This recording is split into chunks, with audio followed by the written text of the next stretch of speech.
Hello guys and welcome back to the channel Basic Learners. So in this video we are going to start class 9th economics chapter number 1 the story of village Palampur. तो इस chapter को पढ़ने का सबसे पहले purpose क्या है? ठीक है, इकोनॉमिक्स स्टार्ट कर रहे हैं। इकोनॉमिक्स का मतलब क्या होता है? जितनी भी हमारी चीज़ें मनी से रिलेटेड होती हैं, ठीक है, या फिर कोई भी कमर्शियल एक्टिविटी से रिलेटेड चीज़ें होती हैं जिसमें हम चीज़ें खरीदते हैं बेचते हैं, ये सारी हमारी कमर्शियल एक्टिविटीज़ होती हैं। ठीक है, और पैसे से रिलेटेड जितनी भी चीज़ें आती हैं वो हमारी इकोनॉमिक्स में आती हैं। तो पहला चैप्टर है हमारा the story of village Palampur. इसको पढ़ने का पर्पस क्या है? To understand the basic concept related to production. अब हमें इकोनॉमिक्स का पहला फेज पढ़ना है जो कि है रिलेटेड टू प्रोडक्शन। तो इस चैप्टर में एक स्टोरी बता रखी है, एक विलेज की, पालमपुर नाम की एक विलेज है, उसकी एक छोटी सी स्टोरी बता रखी है। उसमें क्या क्या चीज़ें होती थी रिलेटेड टू प्रोडक्शन।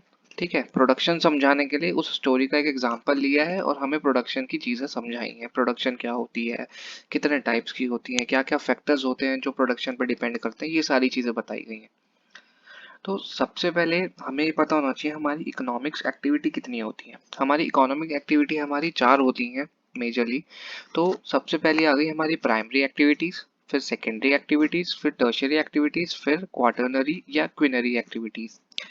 अब प्राइमरी एक्टिविटीज़ हमारी बहुत ही ज़्यादा स्मॉलर लेवल पे होती है, जैसे कि हम जो रॉ मटेरियल प्रोवाइड कराते हैं। जैसे हमें अगर कोई कपड़ा बनाना है तो उसके लिए हमें कॉटन देनी पड़ेगी। तो वो जो कॉटन उगा रहे हैं, एग्रीकल्चर, वो हमारी प्राइमरी एक्टिविटीज आ जाती हैं। जो एक्टिविटी हमारा सेकेंडरी एक्टिविटीज को रॉ मटेरियल प्रोवाइड कराती है। सेकेंडरी एक्टिविटीज में हमारी आती है टोटल मैन्युफैक्चरिंग। जो भी हमारे पास रॉ मटेरियल आ रहा है उससे हम एक फाइनल प्रोडक्ट बना सकें। जैसे हमारे पास कॉटन आ रही है तो कॉटन से हम कपड़ा बना सकें, कपड़े बना सकें कॉटन से। ठीक है, कोई भी अगर टोमेटो आ रहा है तो टोमेटो से हम उसकी केचप बना सकें, टोमेटो केचप बना सकें। तो ये हो गई हमारी सेकेंडरी एक्टिविटी। अब आती है हमारी टर्शियरी एक्टिविटी। टर्शियरी एक्टिविटी हमारी सर्विसेज होती हैं। जैसे कि अगर हमें कोई एक जगह से दूसरी जगह सामान पहुंचाना है उसके लिए हमें ट्रांसपोर्टेशन की जरूरत पड़ेगी। ठीक है, तो वो ट्रांसपोर्टेशन वो एक तरीके की सर्विस है, तो वो हमारी आती है टर्शियरी एक्टिविटीज में। फिर आती है हमारी क्वार्टरनरी एक्टिविटीज। क्वार्टरनरी एक्टिविटीज हमारी किस सर्विसेज होती हैं, किस तरीके की? जैसे हेल्थ से रिलेटेड हमारी सर्विस होगी, हम डॉक्टर के पास जा रहे हो, हमें चीजें बता रहा है कि आप ये तबीयत इस तरीके से खराब है, आप ये चीजें लीजिए, ये दवाइयाँ लीजिए। एजुकेशन हो गई। ये सारी की सारी हमारी क्या है? क्वार्टरनरी सर्विसेज है और एक्टिविटीज है। तो अब इस पर्टिकुलर चैप्टर में हमें मेजरली प्रोडक्शन के बारे में पढ़ना है। ठीक है, तो अब प्रोडक्शन होता क्या है? प्रोडक्शन का मतलब होता है कि हमें गुड्स एंड सर्विसेज प्रोड्यूस करने हैं जो हमें चाहिए। गुड्स एंड सर्विसेज क्या होते हैं? सर्विसेज मैंने अभी बताया कि जैसे अभी हम डॉक्टर के पास जा रहे हैं तो हमें एक सर्विस प्रोवाइड कर रहा है, जो वो काम कर रहा है ना, हमें हमें दवाई लिख के दे रहा है, वो एक तरीके की सर्विस है हमारे लिए। गुड्स क्या हो गए? गुड्स कोई भी ऐसी फिजिकल चीज जो हमारे काम की है, जो हम खरीदते हैं। जैसे कपड़े हो गए, वो हमारे काम के और फिजिकल है, जैसे हम पहनते हैं। बुक्स लेकर आते हैं, हम पेन्स लेकर आते हैं, हम पेंसिल लेकर आते हैं, वो सारी की सारी चीजें हम यूज करते हैं, तो वो हमारे लिए वो गुड्स कहलाते हैं। अब प्रोडक्शन के लिए चार फैक्टर्स होते हैं जो प्रोडक्शन से रिलेटेड होते हैं। सबसे पहला प्रोडक्शन फैक्टर होता है हमारा लैंड। हमें कोई भी चीज प्रोड्यूस करनी है। हमने कहा प्रोडक्शन का मतलब क्या है? To produce goods and services. अब हमें कोई भी चीज प्रोड्यूस करनी है तो उसके लिए हमें जगह चाहिए होगी उस प्रोडक्शन के लिए, उसे प्रोड्यूस करने के लिए। तो सबसे पहला फैक्टर आ गया हमारे पास लैंड। सेकंड फैक्टर होता है हमारे पास लेबर। अब उस लैंड के ऊपर काम करने के लिए कुछ लोग चाहिए, तो वो हो गई हमारी लेबर। अब तीसरा आता है हमारे पास फिजिकल कैपिटल एंड फोर्थ आता है हमारे पास ह्यूमन कैपिटल। अब कैपिटल क्या होता है? कैपिटल हो सकता है हमारे को मनी हो हमारे लिए, ठीक है, हमारी मशीनरी हो, या किसी बड़े लेवल के एजुकेटेड पर्सन की नॉलेज हो। ठीक है, तो फिजिकल कैपिटल हमारा क्या होता है? कोई भी हमारी मशीनरी या टूल्स जो हमें उस पर्टिकुलर चीज को मैन्युफैक्चर करने के लिए या उगाने के लिए चाहिए। ह्यूमन कैपिटल हो गया जो हमें एक्सपीरियंस चाहिए। ठीक है, जैसे कोई नॉलेज चाहिए, हमें कोई क्रॉप उगानी है पर्टिकुलर, हमें नहीं पता कैसे को उगानी है, कैसे क्या क्या स्टेप्स होते हैं एक पर्टिकुलर क्रॉप उगाने के लिए। तो वो जो नॉलेज है, वो जो एक्सपीरियंस आएगा, वो ह्यूमन कैपिटल आएगा। ठीक है, तो जब ये सारी की सारी चीजें मिल जाती हैं तो ये गुड्स एंड सर्विसेज प्रोड्यूस करते हैं, हमें एक आउटपुट देता है in the form of goods and services. ठीक है, तो अब पालमपुर में क्या क्या एक्टिविटीज हैं? अब पालमपुर में मेजरली दो तरीके की एक्टिविटीज होती हैं। हमें किसी विलेज, मतलब पालमपुर एक छोटी सी विलेज का एक एग्जांपल दे रहे हैं जिससे कि हम समझ सके कि हमारी कंट्री की हर एक विलेज में क्या क्या एक्टिविटीज मेजरली होती हैं। तो सबसे पहली एक्टिविटी होती है हमारी विलेज की फार्मिंग एक्टिविटी। दूसरी होती है हमारी नॉन फार्मिंग एक्टिविटीज। तो फार्मिंग एक्टिविटीज में बेसिकली हमारा सारा एग्रीकल्चर से रिलेटेड काम आ गया। अब नॉन फार्मिंग एक्टिविटीज में जैसे हमारा डेयरी आ गया, ठीक है, हमारा स्मॉल स्केल मैन्युफैक्चरिंग आ गया, जैसे हम गांव में गुड़ बनाते हैं, जैगरी बनाते हैं, तो वो हमारा एक बहुत छोटे लेवल का काम होता है, ठीक है, क्योंकि एक मैन्युफैक्चरिंग प्रोसेस में नहीं जा रहे हैं, अभी हम प्रोडक्शन के फेज में हैं।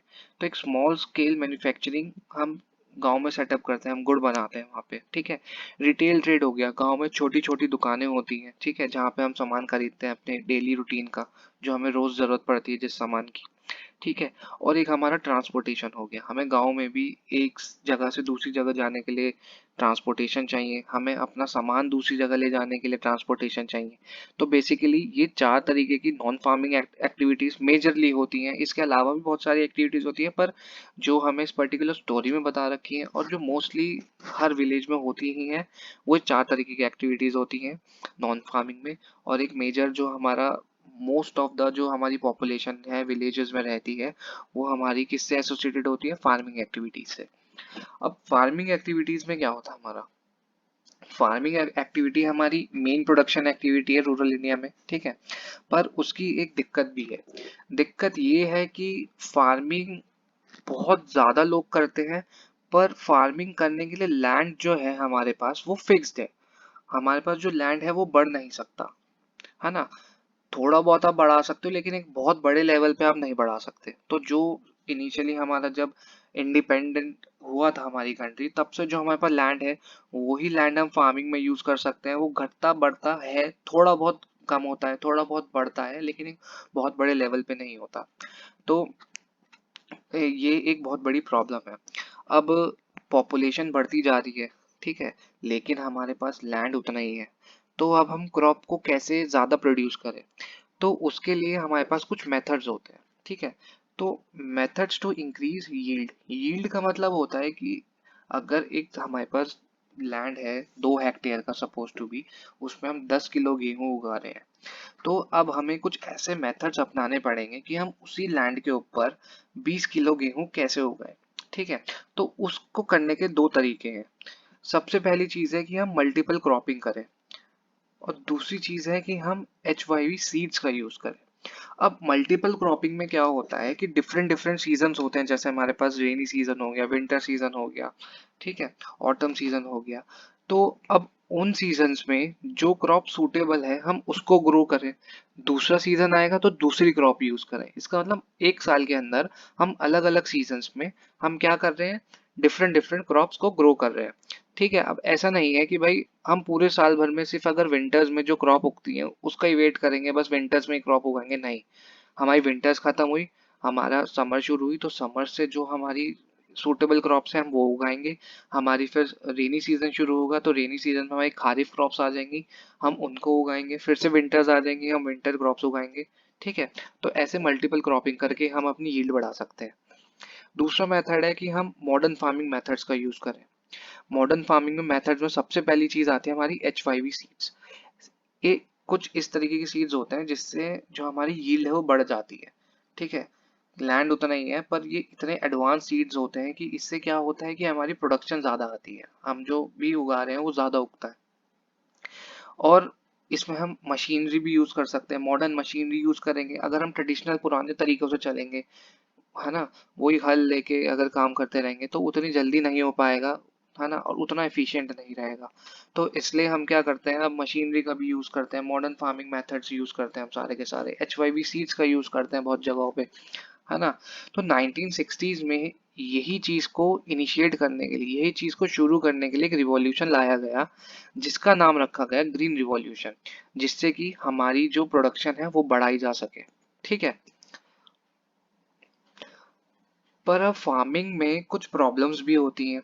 अब फार्मिंग में सबसे बड़ी प्रॉब्लम तो सॉइल से रिलेटेड हो गई, इरिगेशन से रिलेटेड हो गई, ठीक है। तो सॉइल से रिलेटेड अब कैसे हमारी प्रॉब्लम बनती है। सॉइल से रिलेटेड हमारी सबसे बड़ी प्रॉब्लम होती है केमिकल फर्टिलाइजर से।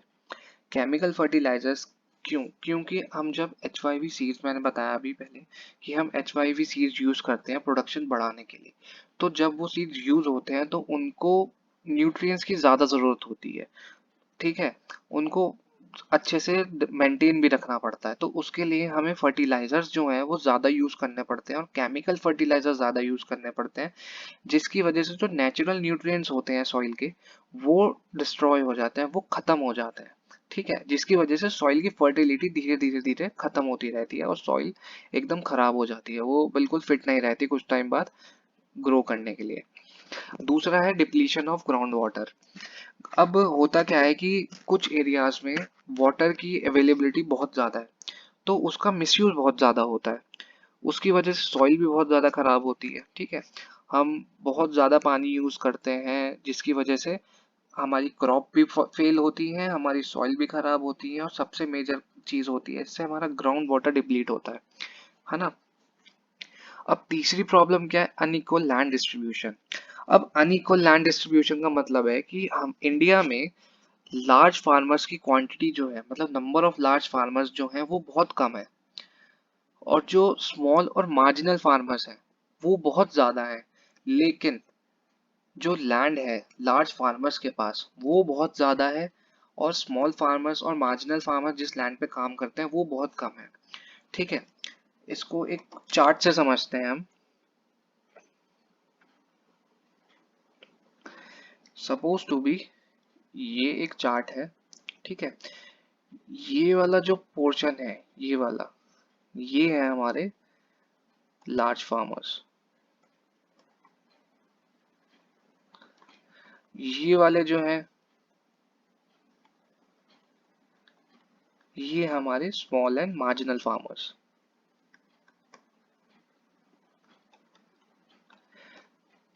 लेकिन जो हमारे पास लैंड डिस्ट्रीब्यूटेड है उसमें ये जो मेजर पोर्शन है, ये तो लैंड जो है लार्ज फार्मर्स के पास है,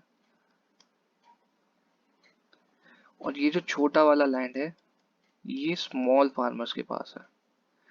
तो होता क्या है, कुछ स्मॉल फार्मर्स के पास इतना लैंड भी नहीं है कि वो अपनी डेली रूटीन में अपनी लाइफ अच्छे से जी सकें या अपने घर के खर्चे भी निकाल सकें उस पे क्रॉप्स उगा के, या जो भी हम प्रोडक्शन कर रहे हैं उस चीज से वो कुछ ना कुछ ऐसा प्रोड्यूस करें कि उनकी डेली का जो रूटीन का खर्चा है वो निकल पाए।